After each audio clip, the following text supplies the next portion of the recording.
My name is Michael Turner, and for most of my adult life, I lived the kind of routine that numbs a person without them even realizing it. Wake up, rush to work, stare at spreadsheets all day, come home, drop clothes in a basket, and repeat. I had no family nearby, no one who asked if I'd eaten, no one who noticed when I looked tired. I had grown used to that quiet loneliness. Until one day, someone else started doing my laundry. It wasn't planned, it wasn't romantic, it was just unexpected. It began when my building hired a new cleaning service. The manager, Mrs. Rivera, told me that tenants could opt in for an added laundry service every week. I was too busy to care, so I just nodded and said, sure, why not? A week later, I found my clothes washed, folded, and neatly stacked on my bed.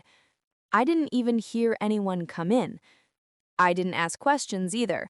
I just appreciated it and went on with my day. That continued for weeks. Every Monday, my clothes would be magically fresh again. Whoever did it left a faint scent of lavender behind. Then one afternoon, I came home earlier than usual. My apartment door was slightly open, and I could hear the washing machine running. I stepped in quietly and saw her, the woman who had been doing my laundry all this time. She was standing near the washer, folding my shirts with care. Her hair was tied back in a loose bun, and she wore simple clothes, jeans and a gray t-shirt. Her name tag read Emily. She looked up and smiled, startled but polite. "Oh, I'm sorry, I didn't know you'd be home early, Mr. Turner."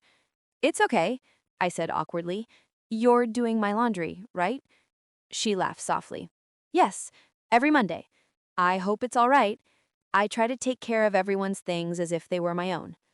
There was something genuine about her, a kind of quiet pride in what she did. Most people in her job didn't even make eye contact, but she looked straight at me, waiting for a response. "Thank you," I finally said. "You do it better than I ever could." That was the first time I really saw her. Over the next few weeks, we exchanged small talk whenever our schedules overlapped. She was always kind but reserved, like someone who'd learned not to expect much from people. I found myself looking forward to those moments more than I should have. She told me she had moved from a small town in Ohio. Life hadn't been easy for her. She had a teenage son named Ethan, who she was raising alone after her husband passed away in a construction accident. She worked multiple jobs to keep things steady: the laundry service, a diner shift on weekends, and a cleaning contract with another building. "It's tough sometimes," she admitted once, while folding my bed sheets, "but I try not to complain. Work keeps me busy, and Ethan keeps me grounded." I admired her strength.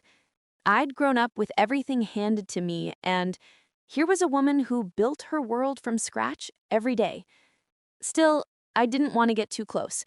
People came and went all the time, and I didn't want to make her life harder with my sympathy. But that invisible wall between us started cracking little by little. One rainy evening, I came home to find Emily sitting on the floor near the dryer, her face pale. She looked exhausted. "Hey, are you okay?" I asked, setting down my bag.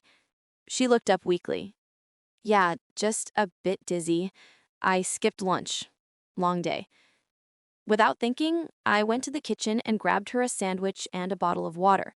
She tried to protest, but I handed them over anyway. "Please eat," I said softly. She smiled faintly, her eyes tired but grateful. "You didn't have to." "I know," I said, "but I wanted to." That night, something shifted. After she finished eating, we sat for a while just talking about work, about dreams, about how both of us had lost people we cared about.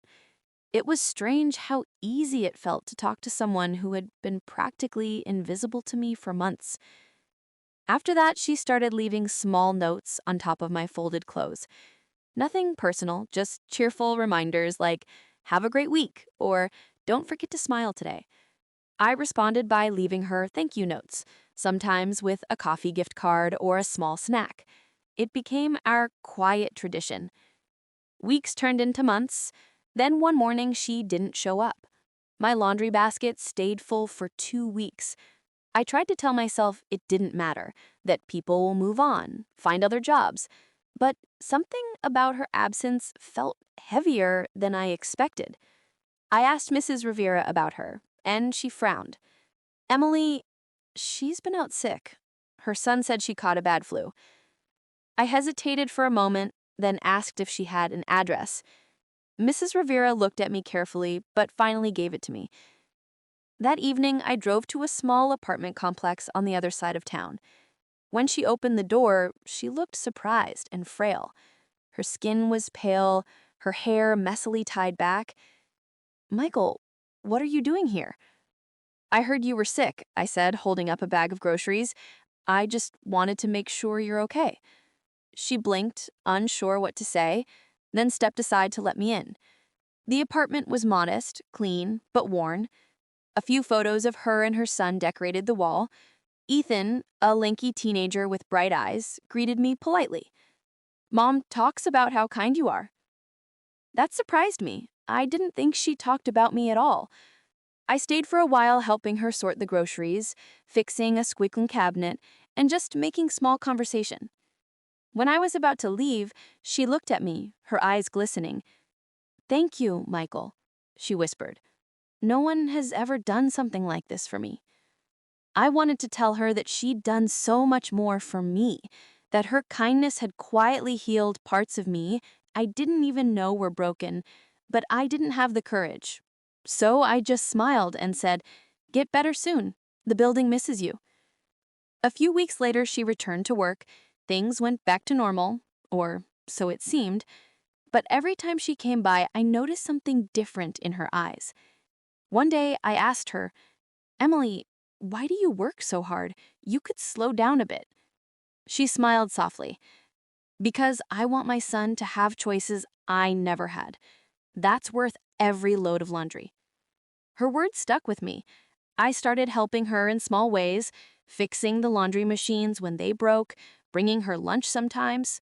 We became friends, a quiet friendship built on mutual respect, not pity. Then came the day everything changed. It was late December, snow covered the city, and most tenants had gone home for the holidays. I stayed behind. No family to visit, no plans to make. I was sitting alone in my apartment when someone knocked. It was Emily, holding a small wrapped box. "Merry Christmas," she said with a shy smile. "You didn't have to." "I know," she interrupted, "but I wanted to." I opened the box.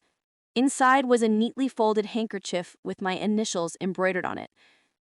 "I made it myself," she said quietly. "Thought you could use something personal." I was speechless. "Emily," I began, but she looked away. "You've done so much for me, Michael. You helped me when I was sick. You treated me with kindness when no one else did. You looked at me, really looked at me, when others never even noticed I existed." I finally understood what she meant. For months, I had seen her as someone who helped me, but now, standing there in the doorway, I realized she had given me something deeper. নদীর ধারে এক গ্রাম। প্রথম অধ্যায়, শুরুর কথা। পদ্মা নদীর ধারে ছোট্ট একটা গ্রাম, নামটা হলো কুসুমপুর। এই গ্রামে বাস করত একটা ছেলে, তার নাম রাকিব। রাকিবের বয়স মাত্র ২২ বছর। লেখাপড়ায় ভালো ছিল সে, কিন্তু টাকার অভাবে ঢাকা বিশ্ববিদ্যালয়ে ভর্তি পরীক্ষা দিতে পারেনি। এখন গ্রামের স্কুলে পড়ায়। মাসে বেতন পায় ১০,০০০ টাকা। রাকিবের বাবা মারা গেছেন ৩ বছর আগে। মা আছেন, ছোট্ট একটা বোন আছে, নাম মিথিলা। মিথিলার বয়স ১৫, এইচএসসি পরীক্ষা দেবে আগামী বছর। রাকিবের স্বপ্ন ছিল মিথিলাকে ডাক্তার বানাবে। কিন্তু স্বপ্ন আর বাস্তবের মধ্যে অনেক দূরত্ব। শীতের সকাল, কুয়াশায় ঢাকা গ্রাম। রাকিব স্কুলে যাওয়ার জন্য তৈরি হচ্ছে। মা খাবার দিয়েছে একটা টিফিন বক্সে, ভাত আর ডিম ভাজি। রাকিব সাইকেল নিয়ে বেরিয়ে পড়ল। স্কুল ৫ কিলোমিটার দূরে। পথে যেতে যেতে রাকিব ভাবছিল তার জীবনের কথা। এই গ্রামে আর কতদিন থাকবে? ঢাকায় গিয়ে কিছু করা যায় কি না? কিন্তু মা আর মিথিলাকে রেখে কিভাবে যাবে? মনটা খারাপ হয়ে গেল। স্কুলে পৌঁছে দেখল হেড স্যার দাঁড়িয়ে আছেন। হেড স্যার মানিক স্যার, বয়স 50-এর কাছাকাছি। ভালো মানুষ। রাকিবকে অনেক স্নেহ করেন। রাকিব, একটু আমার রুমে এসো, মানিক স্যার বললেন। রাকিব রুমে ঢুকল। মানিক স্যার বললেন, তুমি তো জানো আমাদের স্কুলের অবস্থা ভালো না। সরকারি অনুদান কমে গেছে। আমরা হয়তো তোমার বেতন আর বাড়াতে পারব না। রাকিবের মনটা ভেঙে গেল। কিন্তু সে কিছু বলল না। শুধু মাথা নেড়ে বলল, বুঝতে পারছি স্যার। তবে একটা খবর আছে, মানিক স্যার বললেন। শুনেছি জেলা শহরে একটা এনজিও শিক্ষক খুঁজছে। বেতন ভালো, 15,000 টাকা। তুমি চাইলে আবেদন করতে পারো। রাকিব একটু ভাবল। জেলা শহর মানে প্রায় 30 কিলোমিটার দূরে। রোজ যাওয়া আসা করা মুশকিল। থাকতে হবে সেখানে। স্যার, আমি ভেবে দেখি। রাকিব বলল। ক্লাস শুরু হল। রাকিব বাচ্চাদের বাংলা পড়াচ্ছে। ছোট্ট ছোট্ট মুখ, সবাই মন দিয়ে শুনছে। রাকিব ভাবল, এই বাচ্চাদের ছেড়ে কিভাবে যাবে? স্কুল ছুটির পর রাকিব বাড়ি ফিরল। মা রান্না করছে। মিথিলা পড়াশোনা করছে। রাকিব মাকে বলল এনজিওর কথা। মা চুপ করে রইল কিছুক্ষণ। তারপর বলল, ভাই, তুমি যা ভালো মনে করো তাই করো। আমরা সামলে নেব। কিন্তু রাকিব দেখল মায়ের চোখে পানি। দ্বিতীয় অধ্যায়, নতুন সিদ্ধান্ত। সেই রাতে রাকিব ঘুমাতে পারল না। বারবার একই চিন্তা মাথায় আসছে। কি করবে? এখানে থাকবে নাকি নতুন জায়গায় যাবে? পরদিন শুক্রবার। ছুটির দিন। রাকিব সকালে উঠে নদীর ধারে গেল। পদ্মা নদী। শীতকালে পানি কমে যায়, বালুর চর জেগে ওঠে। রাকিব একটা চরের উপর বসল। দূরে মাছ ধরা নৌকা দেখা যাচ্ছে। রাকিব ছোটবেলার কথা ভাবল। বাবা জীবিত ছিলেন তখন। বাবাও মাছ ধরতেন। একদিন নৌকা উল্টে গিয়ে বাবা ডুবে মারা যান। সেদিন থেকে রাকিবের জীবন বদলে গেল। লেখাপড়া ছেড়ে দিতে হল। মাকে সাহায্য করতে হল। হঠাৎ কেউ পেছন থেকে ডাকল, রাকিব ভাই। রাকিব ফিরে তাকাল। দেখল তার বন্ধু সাজিদ দাঁড়িয়ে আছে। সাজিদ ঢাকায় থাকে, প্রাইভেট কোম্পানিতে চাকরি করে। গ্রামে এসেছে ঈদের ছুটিতে। সাজিদ, কবে এলি? রাকিব খুশি হল। গতকাল এলাম। তোর খোঁজেই এসেছিলাম। সাজিদ পাশে বসল। দুই বন্ধু অনেকক্ষণ গল্প করল। সাজিদ বলল তার চাকরির কথা, ঢাকার জীবনযাপনের কথা। রাকিব শুনল চুপচাপ। তারপর সাজিদ জিজ্ঞেস করল, তুই এই গ্রামে আর কতদিন পড়ে থাকবি? ঢাকায় চলে আয় না। আমি তোকে চাকরি খুঁজে দেবগু। রাকিব মাথা নাড়ল। মা আর মিথিলাকে রেখে কিভাবে যাব? ওদেরকে নিয়ে আয়। ঢাকায় ভাড়া বাসায় থাকবি, সাজিদ বলল। তোকে তো জানি। ঢাকায় এক রুম ভাড়া নিতে কত টাকা লাগে? আমার সামর্থ্য আছে। রাকিব তিক্ত হাসল। সাজিদ কিছু বলল না। সে জানে রাকিবের সমস্যা। দুপুরে রাকিব বাড়ি ফিরল। মা খাবার দিয়েছে। ভাত, ডাল আর একটা মাছ। রাকিব খেতে খেতে ভাবছিল, জীবনটা কেন এত কঠিন? খাওয়ার পর মিথিলা এল। ভাইয়া, আমার পরীক্ষার ফি দিতে হবে। 5,000 টাকা। রাকিবের মাথায় হাত। এই মাসে বেতন পাবে 10,000 টাকা। তার মধ্যে বাড়ি ভাড়া 3,000, মায়ের ওষুধ 2,000, খরচপাতি 3,000। পরীক্ষার ফি দেবে কোথা থেকে? চিন্তা করিস না, ব্যবস্থা হবে। কি রাকিব বলল। কিন্তু ব্যবস্থা হবে কিভাবে? রাকিব জানে না। সেই রাতে রাকিব মন স্থির করল। সে জেলা শহরে এনজিওর চাকরির জন্য আবেদন করবে। 15,000 টাকা হলে অনেক কিছু করা যাবে। তৃতীয় অধ্যায়, নতুন পথ। সোমবার সকালে রাকিব জেলা শহরে গেল। এনজিওর অফিস খুঁজে পেল। একটা 3তলা বিল্ডিং। ভেতরে ঢুকে নাম লিখল রিসেপশনে। কিছুক্ষণ পর ডাক পড়ল। একটা রুমে ঢুকল রাকিব। দেখল একজন ভদ্রমহিলা বসে আছেন। বয়স 40-এর কাছাকাছি। হাসি মুখ। বসুন। আপনার নাম? মহিলা জিজ্ঞেস করলেন। রাকিব। রাকিব হোসেন। আপনার সার্টিফিকেট? রাকিব ব্যাগ থেকে সার্টিফিকেট বের করে দিল। মহিলা দেখলেন। আপনি গ্রামে পড়ান? মহিলা জিজ্ঞেস করলেন। জি, মাম। 3 বছর ধরে ভালো। আমরা গ্রামের স্কুলে কাজ করি। আপনার অভিজ্ঞতা কাজে লাগবে মহিলা আরও কিছু প্রশ্ন করলেন। রাকিব উত্তর দিল। তারপর মহিলা বললেন, ঠিক আছে, আমরা আপনাকে জানাব। 1 সপ্তাহের মধ্যে ফোন করব। রাকিব বের হয়ে এল। মনটা একটু হালকা লাগল। হয়তো চাকরি হবে। কিন্তু সমস্যা হলো অন্য জায়গা। রাকিব গ্রামে ফিরে দেখল মা অসুস্থ হয়ে পড়েছে। জ্বর হয়েছে। ডাক্তার ডেকে আনতে হল। ডাক্তার ওষুধ লিখে দিল। ওষুধের দাম 1000 টাকা। রাকিবের পকেটে 5 টাকা ছিল। বাকি 5 টাকা ধার করতে হল পাশের বাড়ির কাকার কাছে। মা শুয়ে শুয়ে বলল, ভাই, তুমি জেলা শহরে চাকরি নিও না। আমরা এখানে থাকি না মা, তোমার চিকিৎসার জন্য টাকা লাগবে।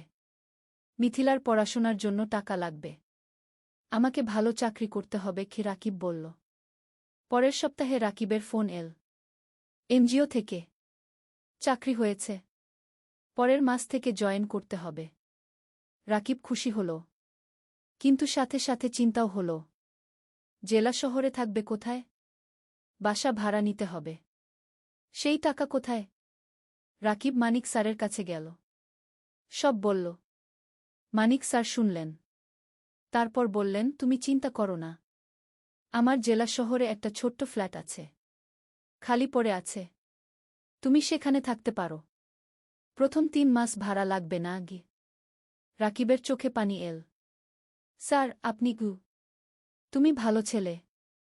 তোমার উন্নতি হোক, এটাই চাই। মানিক স্যার হাসলেন। রাকিব স্যারের পা ছুঁয়ে সালাম করল। 4র্থ অধ্যায়, জেলা শহরে নতুন জীবন। পরের মাসের প্রথম দিনে রাকিব জেলা শহরে চলে এল। মা আর মিথিলা গ্রামে রইল। রাকিব ঠিক করল সপ্তাহে একদিন গ্রামে যাবে। মানিক স্যারের ফ্ল্যাট ছোট্ট কিন্তু পরিষ্কার। একটা রুম, একটা রান্নাঘর, একটা বাথরুম। রাকিব নিজের জিনিসপত্র গুছিয়ে রাখল। পরদিন এনজিও অফিসে গেল। কাজ শুরু হল।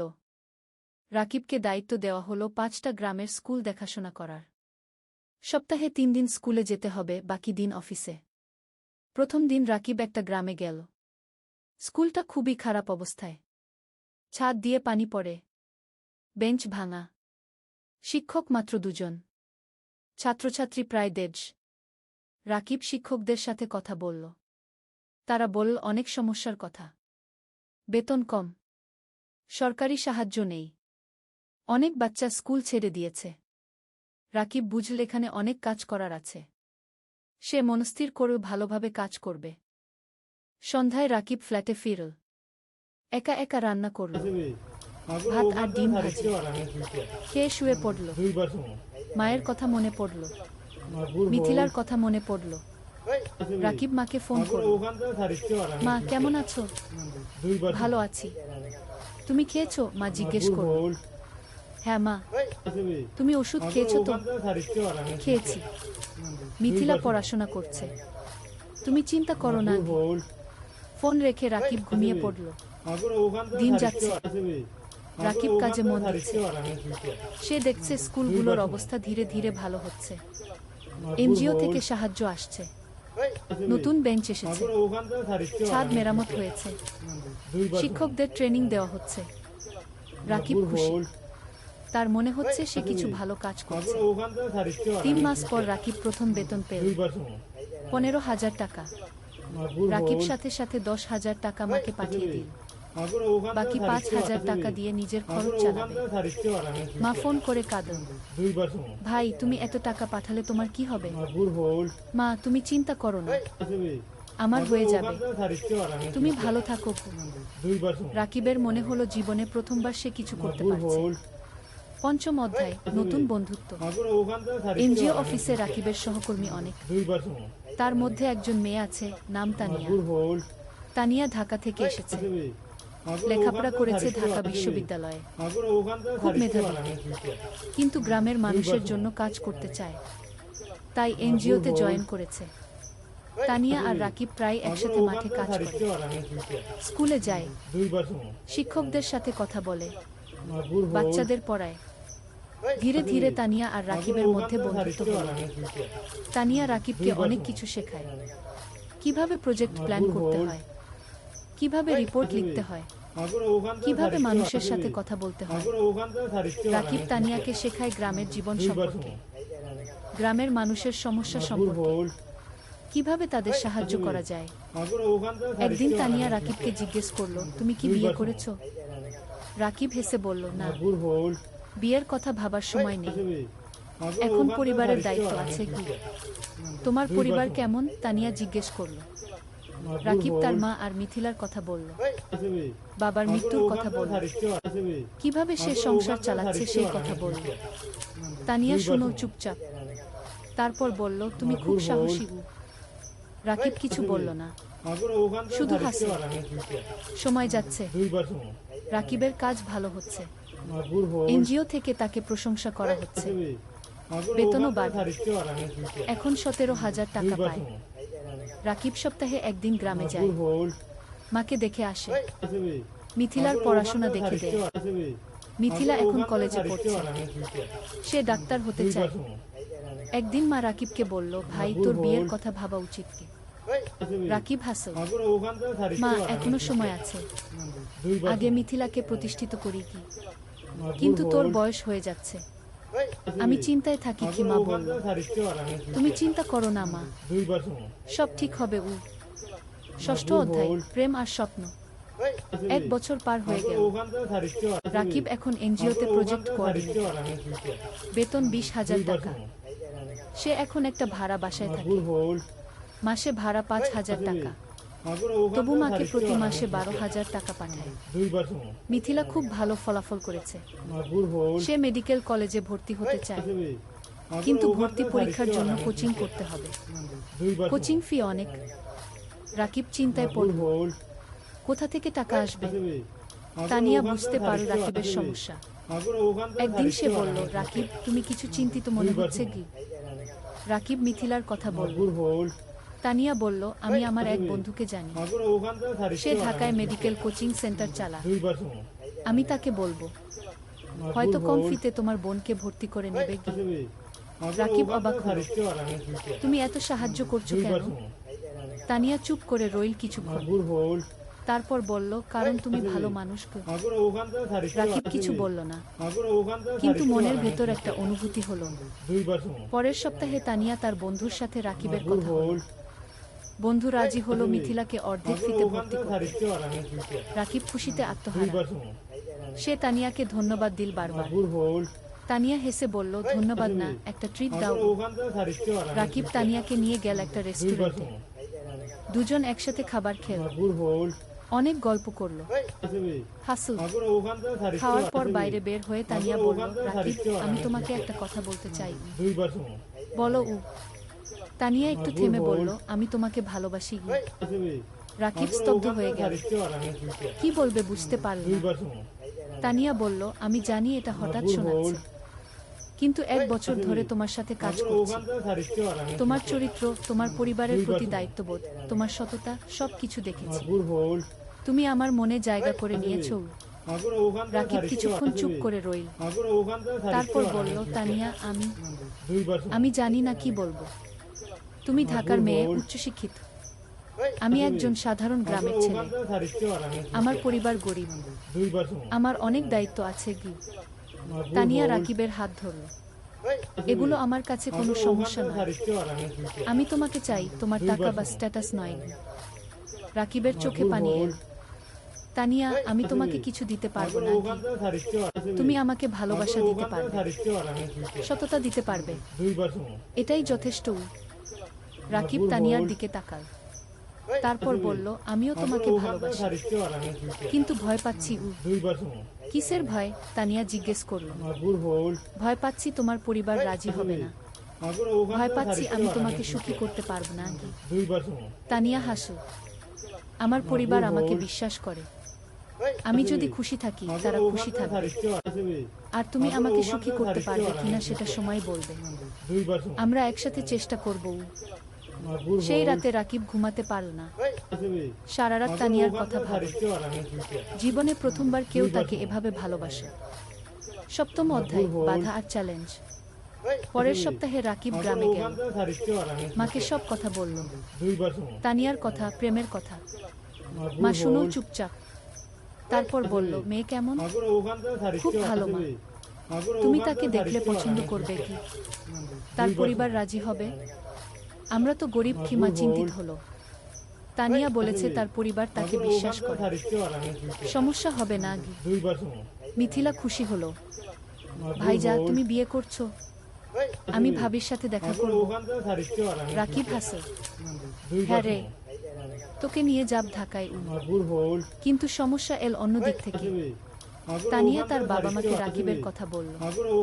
প্রথমে তারা খুশি হলো, কিন্তু যখন জানো রাকিব একজন এনজিও কর্মী, বেতন মাত্র 20,000 টাকা, তখন তারা আপত্তি করল। তানিয়ার বাবা বললেন, তানিয়া, তুমি ঢাকা বিশ্ববিদ্যালয় থেকে পাস করেছ, তুমি একজন ভালো চাকরিজীবী ছেলে পাবে। এই ছেলে তোমাকে কি দেবে? তানিয়া বলল, বাবা, আমি টাকার জন্য বিয়ে করছি না, আমি রাকিবকে ভালোবাসি। ভালোবাসা দিয়ে সংসার চলে না কি? তানিয়ার মা বলল, বাবা মা, রাকিব খুব সৎ এবং পরিশ্রমী, সে তার পরিবারের জন্য অনেক কষ্ট করছে। এরকম মানুষ এখন কমই আছে কি? তানিয়া বোঝানোর চেষ্টা করল, আমরা সময় চাই, আমরা ছেলেটাকে দেখতে চাই কি? তানিয়ার বাবা বললেন। তানিয়া রাকিবকে ফোন করে সব বলল। রাকিব শুনল, তারপর বলল, আমি জানতাম এটা হবে গু, তুমি হাল ছেড়ে দিও না, আমি তাদের বোঝাব। তানিয়া বলল। পরের মাসে রাকিব ঢাকায় গেল। তানিয়ার বাবা মার সাথে দেখা করল। তারা রাকিবকে অনেক প্রশ্ন করল। রাকিব সব সততার সাথে উত্তর দিল। তানিয়ার বাবা বললেন, তুমি তোমার ভবিষ্যৎ নিয়ে কি ভাবছো? তুমি সারা জীবন এনজিওতে থাকবে? রাকিব বলল, আঙ্কেল, আমি স্বপ্ন দেখি একদিন নিজের একটা স্কুল করব, গ্রামের গরিব ছেলে মেয়েদের বিনামূল্যে পড়াব, এটা আমার লক্ষ্য। তানিয়ার বাবা অবাক হলেন, তুমি কি জানো একটা স্কুল খুলতে কত টাকা লাগে? জানি আঙ্কেল, কিন্তু আমি বিশ্বাস করি যদি সততার সাথে চেষ্টা করি একদিন সফল হব। তানিয়ার বাবা কিছু বললেন না, কিন্তু রাকিবের চোখে যে আগুন দেখলেন সেটা তাকে ভাবিয়ে তুলল।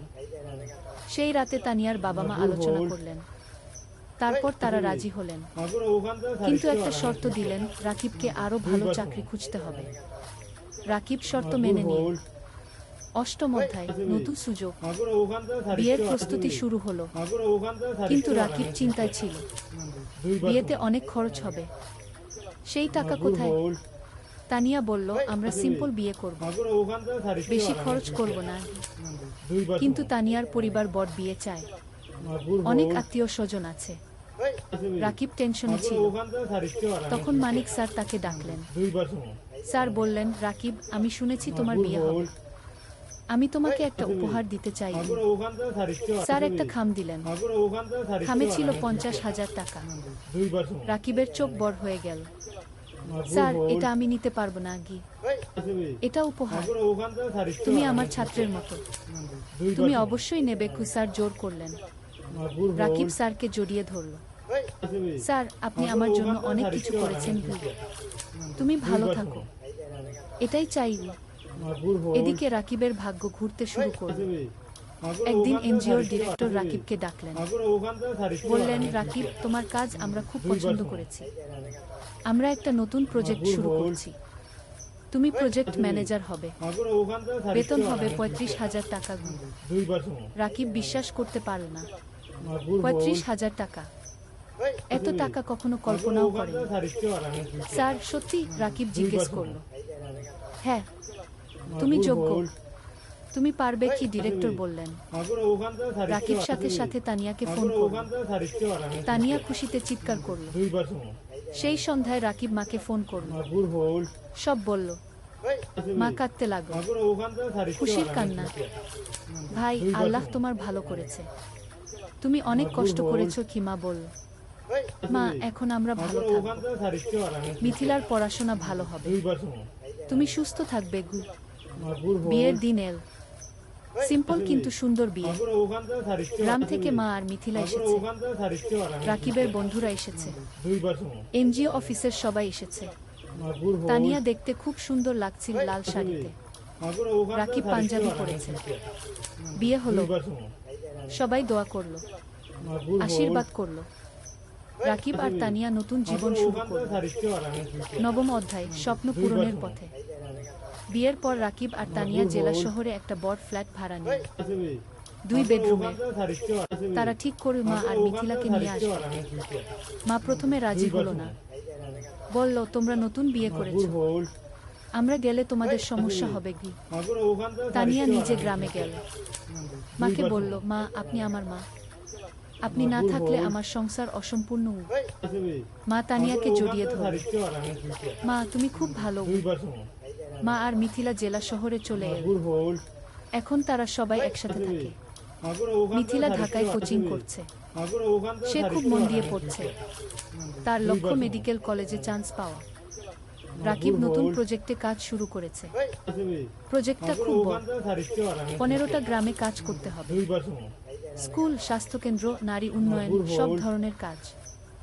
রাকিব খুব ব্যস্ত হয়ে গেল, সকাল থেকে রাত পর্যন্ত কাজ। কিন্তু সে খুশি, কারণ সে মানুষের উপকার করছে। তানিয়াও কাজ করছে, সেও একটা প্রজেক্টে আছে। তাদের দুজনের মিলে এখন বেতন 55,000 টাকা। এত টাকা রাকিব কখনো কল্পনা করেনি। এখন তারা স্বাচ্ছন্দ্যে আছে। মায়ের ভালো চিকিৎসা হচ্ছে, মিথিলার পড়াশোনা ভালো হচ্ছে। রাকিব কিছু টাকা সেভিংসও করছে। একদিন রাকিব তানিয়াকে বলল, তুমি জানো আমার স্বপ্ন ছিল একটা স্কুল করা। গিয়ে হ্যাঁ মনে আছে, তুমি এখনো সেই স্বপ্ন দেখো? তানিয়া জিজ্ঞেস করল। হ্যাঁ, আমি ভাবছি আমরা যদি কিছু টাকা সেভ করি তাহলে হয়তো একদিন একটা ছোট্ট স্কুল খুলতে পারবো। তানিয়া হাসল, চলো আমরা একসাথে এই স্বপ্ন পূরণ করব। দুজনে মিলে প্ল্যান করতে লাগল, কিভাবে টাকা জমাবে, কোথায় স্কুল খুলবে, কিভাবে চালাবে। 1 বছর পর মিথিলা মেডিকেল ভর্তি পরীক্ষা দিয়ে রেজাল্ট আসল, সে চান্স পেয়েছে সরকারি মেডিকেল কলেজে। পুরো পরিবার খুশিতে আত্মহারা। মা কাঁদল। রাকিব মিথিলাকে জড়িয়ে ধরল, তানিয়া মিষ্টি বিতরণ করল। ভাইয়া, এটা তোমার জন্য, তুমি আমার জন্য সব ত্যাগ করেছো। মিথিলা কাঁদতে কাঁদতে বলল, না রে, এটা তোর নিজের যোগ্যতা, তুই মন দিয়ে পড়েছিস। রাকিব বলল। সেই রাতে রাকিব ছাদে দাঁড়িয়ে আকাশের দিকে তাকাল। তার মনে পড়ল বাবার কথা, বাবা বেঁচে থাকলে কত খুশি হতেন। তানিয়া এসে পাশে দাঁড়াল। কি ভাবছো? বাবার কথা ভাবছি, সেই গরিব দিনগুলোর কথা ভাবছি। আজ আমরা এত দূর এসেছি। হ্যাঁ, আর এটা শুধু শুরু, আমাদের আরো অনেক পথ যেতে হবে। তানিয়া বলল। 10ম অধ্যায়, চূড়ান্ত স্বপ্ন। 3 বছর পার হয়ে গেল। রাকিব এখন এনজিওর সিনিয়র প্রজেক্ট ম্যানেজার, বেতন 50,000 টাকা। তানিয়া প্রজেক্ট কোঅর্ডিনেটর, বেতন 40,000 টাকা। মিথিলা এখন মেডিকেল কলেজের 3য় বর্ষে, সে খুব ভালো পড়ছে। তার লক্ষ্য একজন ভালো ডাক্তার হওয়া এবং গ্রামের মানুষের সেবা করা। মা এখন সুস্থ, তার মুখে হাসি ফিরে এসেছে। রাকিব আর তানিয়া এই 3 বছরে প্রায় 10 লক্ষ টাকা সেভ করেছে। এখন তারা ঠিক করেছে স্বপ্নের স্কুল খুলবে। রাকিব গ্রামে গিয়ে একটা জমি কিনে, 2 বিঘা জমি, সেখানে স্কুল করবে। তারা ব্যাংক থেকে লোন নিল আরো 5 লক্ষ টাকা। মোট 15 লক্ষ টাকা দিয়ে স্কুল তৈরি করা শুরু হলো। মানিক স্যার অনেক সাহায্য করলেন। তিনি স্কুলের ডিজাইন করে দিলেন, শিক্ষক খুঁজে দিলেন। 6 মাস পর স্কুল তৈরি হলো। নাম দেওয়া হলো আলোর পাঠশালা। স্লোগান, শিক্ষাই আলো, শিক্ষাই মুক্তি। স্কুলে গরিব পরিবারের বাচ্চারা বিনামূল্যে পড়বে, ধনী পরিবারের বাচ্চারা কম ফিতে পড়বে। এই ফি দিয়ে স্কুল চলবে। স্কুল খোলার দিন গ্রামের সব মানুষ এলেন। জেলা প্রশাসক এলেন উদ্বোধন করতে। মানিক স্যার, এনজিওর ডিরেক্টর, সবাই এলেন। রাকিব মাইকে দাঁড়িয়ে বলল, আমি একসময় খুব গরিব ছিলাম, লেখাপড়া করতে পারিনি ঠিক মতো, কিন্তু আমি হাল ছাড়িনি। আজ আমি এই স্কুল করলাম যাতে গ্রামের কোনো বাচ্চাকে টাকার অভাবে লেখাপড়া ছাড়তে না হয়। সবাই হাততালি দিল। তানিয়া বলল, এই স্কুল শুধু আমার স্বামীর স্বপ্ন নয়, আমার স্বপ্ন। আমরা চাই এই গ্রামের প্রতিটা বাচ্চা শিক্ষিত হোক, আবার হাততালি। স্কুল চালু হলো। প্রথম দিন 50 জন বাচ্চা ভর্তি হলো। দ্বিতীয় মাসে 100, তৃতীয় মাসে 200। রাকিব আর তানিয়া সপ্তাহে 3 দিন স্কুলে যায়। বাচ্চাদের পড়ায়, শিক্ষকদের ট্রেনিং দেয়া, স্কুল দেখাশোনা করে। মিথিলা ছুটির দিনে স্কুলে এসে বাচ্চাদের স্বাস্থ্য চেক আপ করে বিনামূল্যে। মা রান্না করে বাচ্চাদের খাওয়ায়। অনেক বাচ্চা গরিব পরিবার থেকে আসে, তারা দুপুরে খায় না, মা তাদের খাওয়ায়। 2 বছর পর স্কুলে 5 বাচ্চা পড়ছে, 10 জন শিক্ষক আছে। স্কুল ভালোভাবে চলছে। জেলার মধ্যে কি আলোর পাঠশালা কি একটা আদর্শ স্কুল হিসেবে পরিচিতি পেয়েছে। একাদশ অধ্যায়, জীবনের পূর্ণতা। 5 বছর পর রাকিবের বয়স এখন 33, তানিয়ার বয়স 31। তাদের একটা মেয়ে হয়েছে, নাম রাখা হয়েছে অনন্যা। অনন্যার বয়স 2 বছর। মিথিলা এখন ডাক্তার, সে একটা সরকারি হাসপাতালে কাজ করছে। সে গ্রামের মানুষের বিনামূল্যে সেবা দেয়। মা সুস্থ এবং খুশি। তার নাতনি অনন্যাকে নিয়ে সময় কাটায়। আলোর পাঠশালা কি এখন জেলার সেরা স্কুলগুলোর একটা। এখানে 1000 বাচ্চা পড়ছে, 20 জন শিক্ষক আছে। স্কুলের রেজাল্ট খুব ভালো। রাকিব আর তানিয়া এখন আর এনজিওতে কাজ করে না, তারা পুরোপুরি স্কুলেই সময় দেয়। তারা আরো 2টো স্কুল খোলার পরিকল্পনা করছে। একদিন রাকিব স্কুলের ছাদে দাঁড়িয়ে আছে। তানিয়া এসে পাশে দাঁড়াল, হাতে চায়ের কাপ। কি ভাবছো? তানিয়া জিজ্ঞেস করল। ভাবছি আমাদের যাত্রার কথা। 8 বছর আগে আমি একজন গরিব স্কুল শিক্ষক ছিলাম, আজ আমার নিজের স্কুল আছে। 1000 বাচ্চা পড়ছে। হ্যাঁ, আমরা অনেক দূর এসেছি, কিন্তু আরো অনেক পথ বাকি। তানিয়া বলল, জানো, কখনো কখনো মনে হয় স্বপ্ন দেখা ভালো। স্বপ্ন মানুষকে বাঁচিয়ে রাখে। আমি স্বপ্ন দেখেছিলাম বলে আজ এখানে এসেছি। তানিয়া রাকিবের হাত ধরল। আর আমি তোমাকে বিশ্বাস করেছিলাম বলে তোমার স্বপ্ন আমার স্বপ্ন হয়ে গেল। দুজন চুপচাপ দাঁড়িয়ে রইল। নিচে বাচ্চারা খেলছে, তাদের হাসির শব্দ শোনা যাচ্ছে। রাকিব বলল, জানো তানিয়া, আমার এখন মনে হয় জীবনের সবচেয়ে বড় সফলতা হলো মানুষের মুখে হাসি ফোটানো। টাকা, প্রতিষ্ঠা সব তুচ্ছ যখন দেখি একটা গরিব বাচ্চা আমাদের স্কুলে পড়ে ভালো রেজাল্ট করছে। তানিয়া মাথা নাড়ে। একদম ঠিক। তুমি জানো, গত সপ্তাহে সেই রহিম নামের ছেলেটা এসেছিল, যে 3 বছর আগে আমাদের স্কুলে ভর্তি হয়েছিল। হ্যাঁ, মনে আছে। তার বাবা রিক্সা চালায়। সে ক্লাসে ফার্স্ট হয়েছে। তার বাবা এসে আমার পা ছুঁয়ে কাঁদছিল, বলছিল আপনারা না থাকলে আমার ছেলে লেখাপড়া শিখতে পারত না। রাকিবের চোখ ভিজে গেল। এই মুহূর্তগুলোর জন্যই আমরা কাজ করি। হঠাৎ অনন্যা দৌড়ে এল। বাবা, বাবা, দেখো আমি কি এঁকেছি। রাকিব মেয়েকে কোলে তুলে নিয়ে অনন্যা একটা ছবি দেখায়। একটা স্কুল, সামনে অনেক বাচ্চা। এটা কি? রাকিব জিজ্ঞেস করলো। এটা আমাদের স্কুল। দাদু বলেছে তুমি এই স্কুল বানিয়েছো গো, অনন্যা বলল। রাকিব মেয়ের কপালে চুমু খেল। হ্যাঁ রে, একদিন তুইও বড় হয়ে ভালো কিছু করবি। আমি ডাক্তার হব, মাসির মতো। তারপর গরিব মানুষদের দেখবো, অনন্যা বলল। তানিয়া হাসল। দেখছো, আমাদের পরবর্তী প্রজন্ম স্বপ্ন দেখছে। দ্বাদশ অধ্যায়, নতুন চ্যালেঞ্জ। কিন্তু জীবন কখনো সোজা পথে চলে না। একদিন রাকিব খবর পেল স্কুলের জমি নিয়ে সমস্যা হয়েছে। একজন স্থানীয় রাজনীতিবিদ দাবি করছে জমিটা তার। রাকিব চিন্তায় পড়ে গেল। সে আইনজীবীর সাথে দেখা করল। আইনজীবী বলল, কাগজপত্র দেখাও। রাকিব সব কাগজ দেখাল। আইনজীবী দেখে বলল, তোমার কাগজ ঠিক আছে, কিন্তু ওই লোক ক্ষমতাবান, সে ঝামেলা করবে। তাহলে কি করব? রাকিব জিজ্ঞেস করল। কোর্টে কেস করতে হবে, সময় লাগবে, টাকাও লাগবে। রাকিব বাড়ি ফিরে তানিয়াকে সব বলল। তানিয়া শুনো। তারপর বলল, আমরা লড়ব, আমরা সত্যের পক্ষে আছি। কেস শুরু হলো। প্রতি সপ্তাহে কোর্টে যেতে হচ্ছে, আইনজীবীর ফি দিতে হচ্ছে, টাকা খরচ হচ্ছে অনেক। কিন্তু রাকিব হাল ছাড়ল না। সে জানে সে ন্যায়ের পক্ষে। এই সময় গ্রামের মানুষ রাকিবের পাশে দাঁড়াল। তারা একটা কমিটি করল। সবাই মিলে টাকা তুলো রাকিবকে সাহায্য করার জন্য। একদিন গ্রামের চেয়ারম্যান রাকিবের কাছে এসে বলল, রাকিব, তুমি আমাদের গ্রামের গর্ব। তুমি আমাদের বাচ্চাদের শিক্ষিত করছো। আমরা তোমাকে একা ছাড়ব না। রাকিব কান্নায় ভেঙে পড়ল। আপনারা আমার পরিবার। মানিক স্যারও সাহায্য করলেন। তিনি জেলা প্রশাসকের সাথে কথা বলল। প্রশাসক বিষয়টা দেখলেন। 6 মাস পর কোর্ট রায় দিল রাকিবের পক্ষে। জমি রাকিবেরই। সেই দিন স্কুলে উৎসব হলো। সবাই খুশি। বাচ্চারা নাচল, গাইল। রাকিব মাইকে বলল, আজ আমরা জিতেছি। কিন্তু এটা শুধু আমার জয় নয়, এটা আমাদের সবার জয়। সত্যের জয়। প্রযোজ্য অধ্যায় সম্প্রসারণ। কেস জেতার পর রাকিবের আত্মবিশ্বাস বেড়ে গেল।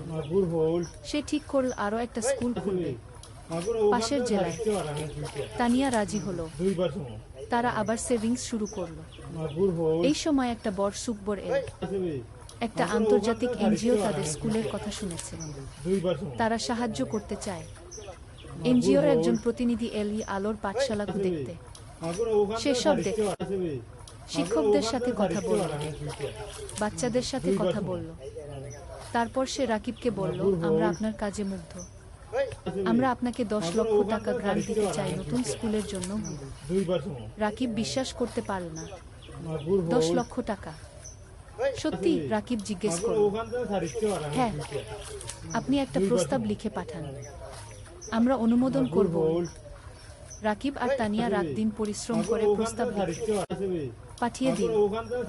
1 মাস পর অনুমোদন এল। 10 লক্ষ টাকা। রাকিব পাশের জেলায় জমি কিনে নতুন স্কুল তৈরি শুরু হলো। এবার আরো বড় স্কুল, আরো ভালো সুবিধা। মিথিলা বলল, ভাইজা, নতুন স্কুলে একটা হেলথ ক্লিনিক বানাও। আমি সপ্তাহে একদিন এসে বাচ্চাদের দেখব। চমৎকার আইডিয়া, রাকিব বলল। নতুন স্কুলে একটা হেলথ ক্লিনিকও তৈরি হলো। মিথিলা আর তার 2 জন সহকর্মী ডাক্তার সেখানে বিনামূল্যে সেবা দেয়। নতুন স্কুলের নাম দেওয়া হলো আলোর পাঠশালা, দুব। এখানেও গরিব বাচ্চারা বিনামূল্যে পড়ে। 1 বছরে দ্বিতীয় স্কুলেও 5 বাচ্চা ভর্তি হলো। রাকিবের স্বপ্ন আরো বড় হলো। সে ভাবল জেলার প্রতিটা গ্রামে একটা করে স্কুল করবে। চতুর্দশ অধ্যায় পুরস্কার। 3 বছর পর রাকিব এখন 40 বছরের। তার 5টা আলোর পাঠশালা আছে, 5টা জেলায়। প্রায় 3000 বাচ্চা পড়ছে। 2 শিক্ষক কাজ করছে। একদিন রাকিব একটা ফোন পেল ঢাকা থেকে, শিক্ষা মন্ত্রণালয় থেকে। আপনি রাকিব হোসেন? ফোনে একজন জিজ্ঞেস করল। জিউ, আপনাকে জানাতে পেরে আনন্দিত যে আপনার নাম জাতীয় শিক্ষা পুরস্কারের জন্য নির্বাচিত হয়েছে।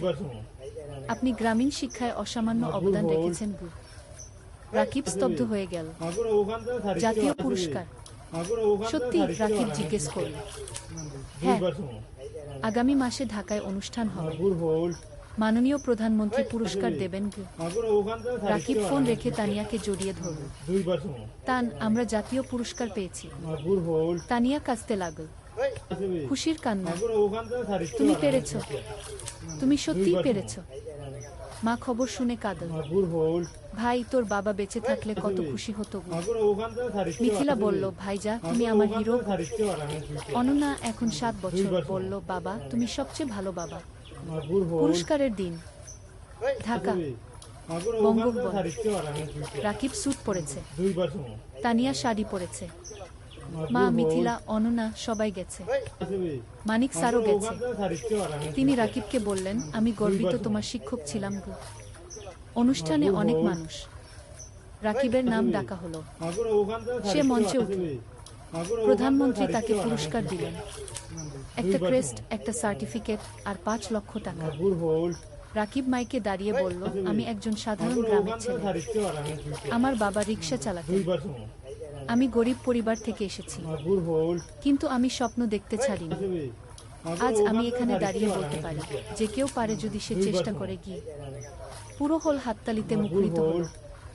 এই পুরস্কার শুধু আমার নয়, এটা আমার স্ত্রী তানিয়ার, আমার মায়ের, আমার বোন মিথিলার, আমার গুরু মানিক স্যারের, আর আমার সেই সব বাচ্চাদের যারা আলোর পাঠশালায় পড়ছে। আবার হাততালি। অনুষ্ঠান শেষ হলো, সবাই বাড়ি ফিরল। সেই রাতে রাকিব ব্যালকনিতে দাঁড়িয়ে আকাশের দিকে তাকাল। তার মনে পড়ল সেই দিনের কথা যখন সে পদ্মা নদীর ধারে বসে ভাবছিল জীবন দিয়ে কি করবে। আজ সেই জীবন কত বদলে গেছে। তানিয়া এসে পাশে দাঁড়াল। কি ভাবছো? ভাবছি আমরা কত দূর এসেছি, আর ভাবছি আমাদের এখনো কত কাজ বাকি। হ্যাঁ, আমাদের স্বপ্ন এখনো শেষ হয়নি, তানিয়া বলল। ৫০ অধ্যায়, উত্তরাধিকার। আরো ৫ বছর কেটে গেল। রাকিবের বয়স এখন ৪৫। তার ১০টা আলোর পাঠশালা আছে, ১০টা জেলায়, ৬,০০০ বাচ্চা পড়ছে, ৪ শিক্ষক কাজ করছে। মিথিলা এখন একজন সফল ডাক্তার। সে নিজের একটা হাসপাতাল খুলেছে, গরিব মানুষদের বিনামূল্যে চিকিৎসা দেয়। অনন্যা এখন ১২ বছর। সে আলোর পাঠশালাতেই পড়ছে। সে খুব মেধাবী। তার স্বপ্ন শিক্ষক হওয়া, বাবার মতো। মা এখন অনেক বয়স্ক, কিন্তু সুস্থ। সে নাতি নাতনিদের নিয়ে সময় কাটায়। হ্যাঁ, রাকিবের এখন ২ সন্তান। অনন্যার পরে একটা ছেলে হয়েছে, নাম অনির্বাণ, বয়স ৫ বছর। রাকিব এখন একটা বড় শিক্ষা প্রতিষ্ঠানের প্রতিষ্ঠাতা। তার কাজের স্বীকৃতি সারা দেশে, বিদেশ থেকেও মানুষ আসে তার স্কুল দেখতে। কিন্তু রাকিব এখনো সেই সাধারণ মানুষই আছে। সে নিজে স্কুলে যায়, বাচ্চাদের পড়ায়, তাদের সাথে খেলে। একদিন একজন সাংবাদিক রাকিবকে ইন্টারভিউ করতে এল। সে জিজ্ঞেস করলো, আপনার সাফল্যের রহস্য কি? রাকিব হেসে বলল, রহস্য বলে কিছু নেই, শুধু ৩টা জিনিস: স্বপ্ন, পরিশ্রম আর সততা। আপনার ভবিষ্যৎ পরিকল্পনা? আরো ২০টা স্কুল খুলব, প্রতিটা জেলায়, যাতে কোনো বাচ্চা শিক্ষা থেকে বঞ্চিত না হয়। আপনি কি রাজনীতিতে আসবেন? অনেকে বলছে আপনি দেশের জন্য অনেক করতে পারবেন। রাকিব মাথা নাড়ল। না, আমি শিক্ষক থাকতে চাই, রাজনীতি আমার জায়গা নয়। সাংবাদিক আরো অনেক প্রশ্ন করল। রাকিব উত্তর দিল। সেই রাতে টিভিতে ইন্টারভিউ দেখানো হলো, পুরো দেশ দেখ। অনেক মানুষ অনুপ্রাণিত হলো রাকিবের গল্পে। পরের দিন রাকিবের ফোন বাজতে লাগল। অনেক মানুষ সাহায্য করতে চায়, ডোনেশন দিতে চায়, স্বেচ্ছাসেবক হতে চায়। রাকিব তানিয়াকে বলল, দেখছো, মানুষ ভালো কাজে এগিয়ে আসতে চায়, শুধু সুযোগ দরকার। তানিয়া বলল, হ্যাঁ, আর তুমি সেই সুযোগ তৈরি করেছো। শেষ অধ্যায়, জীবনের অর্থ। আরো ১০ বছর পরের ঘটনা। রাকিবের বয়স এখন ৫৫। চুলে পাক ধরেছে, কিন্তু চোখে এখনো সেই আগুন। তার এখন ২৫টা আলোর পাঠশালা আছে, ১৫,০০০ বাচ্চা পড়ছে, ১,০০০-এর বেশি শিক্ষক কাজ করছে। মা আর বেঁচে নেই, ৩ বছর আগে মারা গেছেন শান্তিতে। তার শেষ ইচ্ছা ছিল রাকিব যেন তার কাজ চালিয়ে যায়। রাকিব সেই ওয়াদা রেখেছে। মিথিলা এখন একজন প্রতিষ্ঠিত ডাক্তার, তার হাসপাতাল জেলার সেরা হাসপাতাল।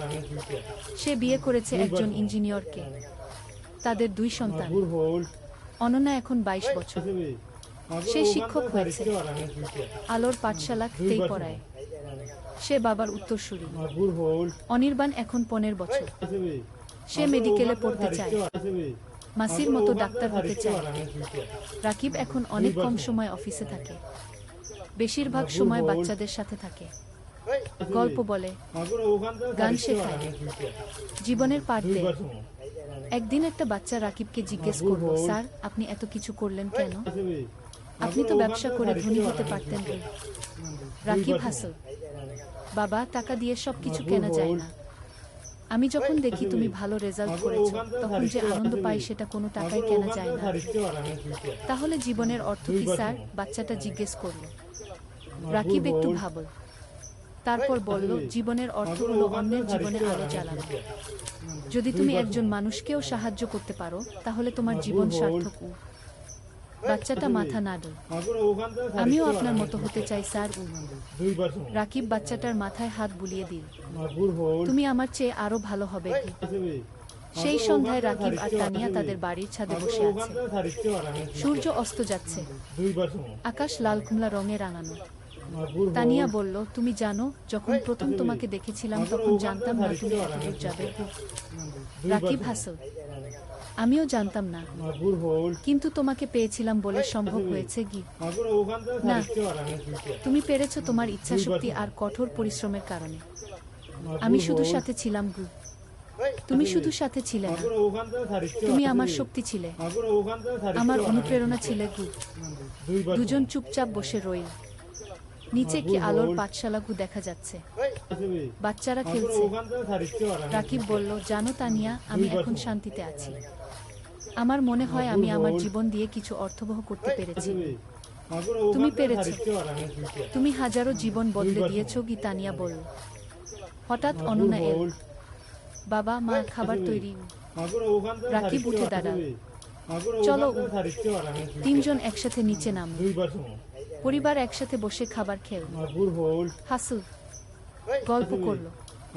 রাতে শোয়ার আগে রাকিব জানালার পাশে দাঁড়িয়ে বাইরে তাকাল। দূরে তারা জ্বলছে।